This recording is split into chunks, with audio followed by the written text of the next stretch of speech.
Ikhwatu fillah rahimakumullah, kita lanjutkan pelajaran seputar istighfar.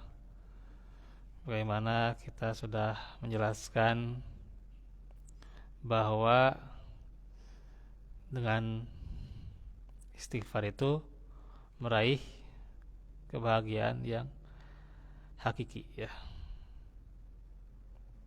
Karenanya catatan amal kita di dalamnya ketika kita rutin beristighfar itu akan menyelamatkan di akhirat nanti.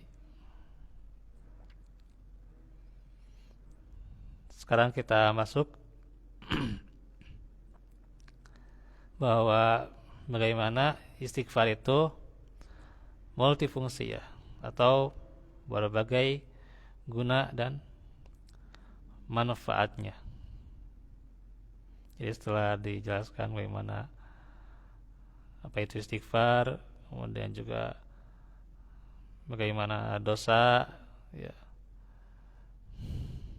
yang merupakan musuh dari istighfar itu sendiri, kemudian juga kesuksesan yang hakiki karena istighfar.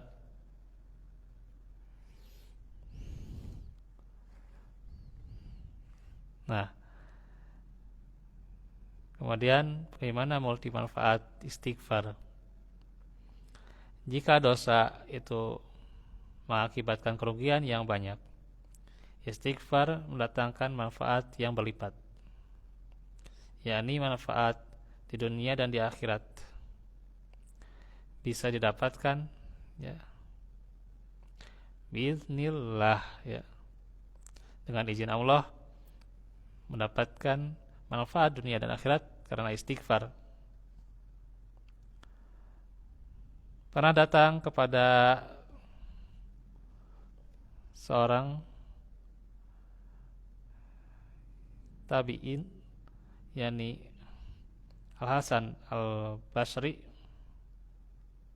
mengadukan wilayahnya yang mengalami kekeringan. Al-Hasan menasihatkan, beristighfarlah kepada Allah. Orang lain datang mengadukan kefakiran yang menimpanya. Al-Hasan menasihatkan, beristighfarlah kepada Allah. Datang yang lainnya, doakan saya agar punya anak. Kata Al-Hasan juga, beristighfarlah kepada Allah Subhanahu wa ta'ala, ya, beristighfar. Orang yang sejak awal menyimak percakapan Al-Hasan dengan orang-orang yang tersebut menjadi heran. Sungguh menakjubkan. Berbagai masalah itu apa resepnya? Simpel sekali. Apa solusinya? Simpel sekali. Ya, ini istighfar. Jadi tinggal istighfar, Pak. Masalah non wae istighfar, katanya simpel. So, kita istighfar. Karena waktu kosong, ternyata tidak ada kerjaan, tuh, ya, tidak kelelahan, daripada nyepeng HP para ruguh, ya, kadang bosan kumaha katanya ningali WA. Nah, tanya kumaha solusinya apa? Istighfar, gitu. Istighfar sing seueur, coba. Ya, kan sudah dijelaskan Nabi itu beristighfar 100 kali itunya. Istighfar, ya, Pak. Ya. Enggak ada batasan.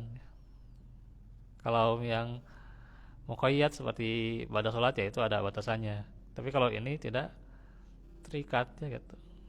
Nah, silahkan, ya, perbanyak. Saya masalah-masalah itu kan selesai. Simple gitu, ya. Hidup mah istighfar, ya. Nah, dipakai liar gitu, Pak. Hidup mah istighfar, ya. Setelah Allah mengampuni dosa-dosa kita, Allah janjikan, ya, nikmat itu, jaminan itu, ya, buat kita, insyaallah. Jadi tambah zikir kita dengan istighfar ya. Ya tentu di samping ikhtiar kita ya. Jadi jangan melupakan ikhtiar kita ya. Wala tansa nasibaka minad dunya gitu ya. Itu jangan lupa ikhtiar kita gitu ya. Adalah akhirat yang lebih utama ya. Wal akhiratu khairu wa abqa ya. Gitu. Lebih utama dan lebih baik kesudahannya gitu. Khairul laka minal ula ya. Yang lebih baik daripada dunia itu ya. Tuh, ini istighfar ya.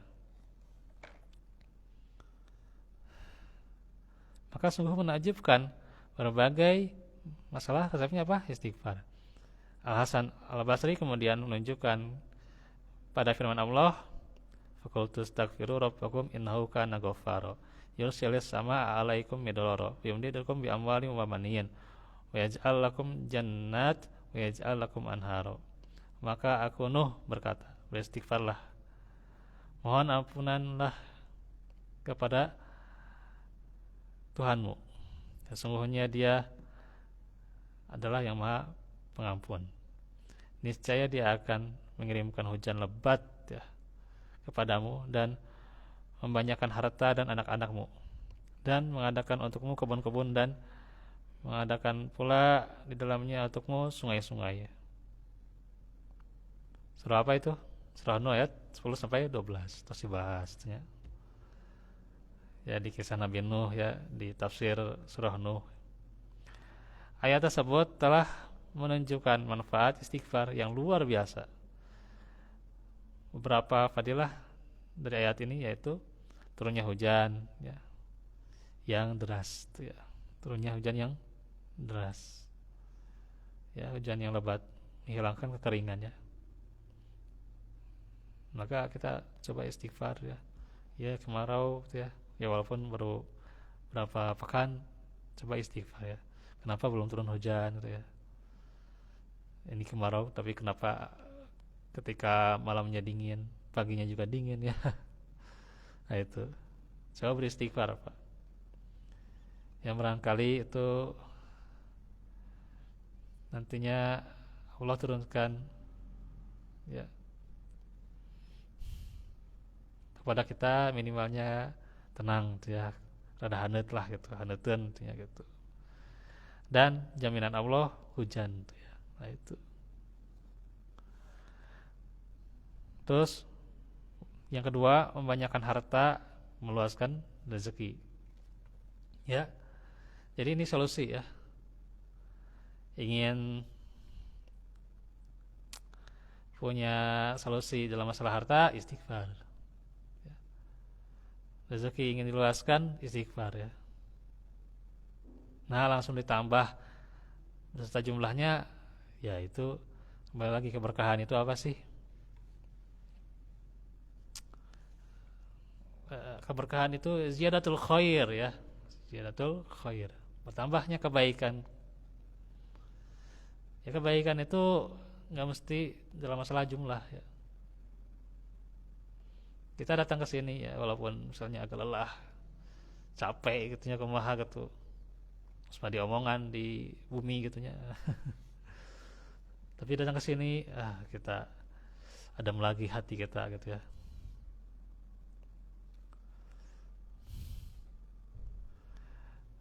Kemudian sambil mendengarkan kajian sambil beristighfar ya.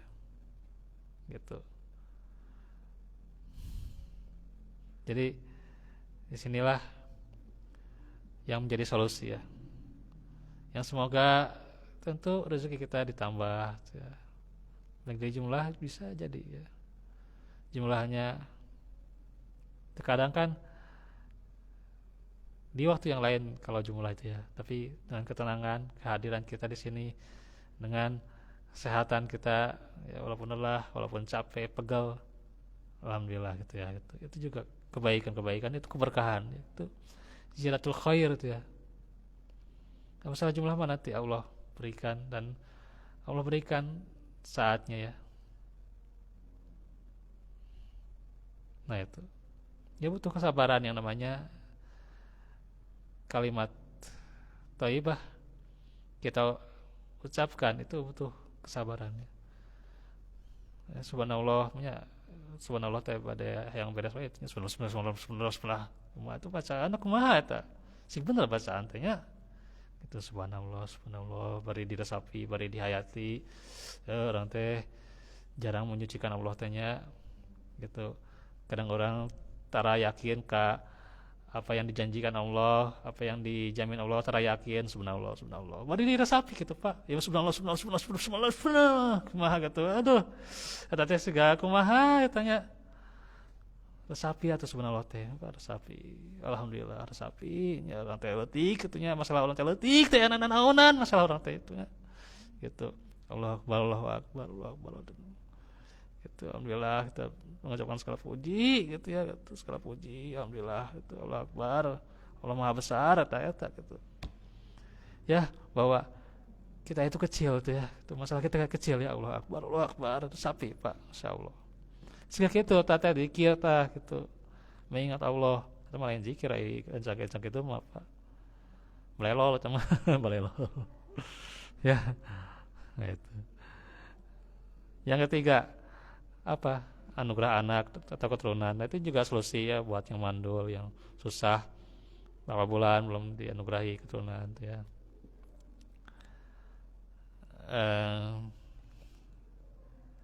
Sedikit lagi nih ya. Saya mau cerita dulu sebelumnya gitu. Jadi saya juga ini dapat solusi itu ketika adanya punten ya. Yang memang ini ada yang memberikan wasiat pejangan tuh ya. Ketika beberapa bulan dia belum punya omongan itu ya gitu. Pejangannya itu tentunya itu calon ya pas-pasan pada pemilu gitu ya. Dia beri nasihat ke Ustadz ya. Tapi sanes ya bukan promosi kan. Ini mah cuman saya testimoni gitu, testimoni. Oh iya dikasih nasihat beristighfar. Dia tuh ngasih tausiah kepada apa ya itu ya agar beristighfar tuh. Pada mustaminya dia istighfar itu. Solusi apapun istighfar. Iya, dagalna iya tuh. Teu anjeunna maca tanya ya. Terus dihafalkeun ieu teh nya. Gampil sebenarnya dihafal ge Pak gitu. Dan emang berapa bulan kemudian wah jadi Pak. Wah benar-benar eta teh nya nasihat istighfar dan saya emang setelah itu saya mengamalkan Pak. Saya mengamalkan setelah tausiah itu ya, saya mengamalkan berusaha istighfar. Bener jadi Pak ya, itu insyaallah ya dianugerahi anak ya, walaupun memang ujiannya luar biasa itu lagi ya. Ya itulah tidak akan pernah berhenti ya, namanya ujiannya. Tadi sudah diinikan oleh MC ujian tanya sudah dijelaskan. Terus oh ya tanaman ya yang ditanam di sawah, di ladang atau kebun menjadi subur, tidak rusak, mati karena penyakit ya. Itu dari istighfar luar biasa tuh ya. Mengalirnya sungai-sungai sebagai pemicu tumbuhnya kehidupan yang lain. Masya Allah. Karenanya keutamaan istighfar tidak bisa didapatkan dengan hanya mengucapkan saja, tapi ada penghayatan ya. Astagfirullah. Diiringi penghayatannya orang teh, aduh insyaallah seueur dosa tanya seueur teh yakin ka Allah teh nya insyaallah. Dihayati ya dan menjalankan konsekuensi bahwa ia benar-benar bertobat kepada Allah. Maka bisa dilihat kembali syarat-syarat taubat yang tadi atau yang semuanya dibahas ya. Kita bahas ya. Bagi yang tentu belum punya anak, perbanyaklah istighfar Pak. Ya. Atau misalnya saat itu keguguran, istighfar Pak. Solusinya istighfar. Jika tanaman Anda selalu gagal tuh ya. Berarti kalau gagal panen istighfar. Terus juga yang usahanya sering gagal, sering mandek, sering terjegal gitu ya. Nah, istighfar lah ya. Maka jadikanlah istighfar sebagai kesibukan kita. Niscaya Allah berikan solusi atas permasalahan-permasalahan yang terjadi pada kita. Itu saja dahulu ya Insyaallah nanti di hari Rabu kita lanjutkan lagi. Wallahu fikum wal afu minkum. Rabbana atina fid dunya hasanah wa fil akhirati hasanah wa qina azwajana zurriyyatina subhanakallahumma wa bihamdika asyhadu an la ilaha illa anta astaghfiruka wa atubu ilaik. Wa astaghfirullah li wa lakum. Assalamualaikum warahmatullahi wabarakatuh.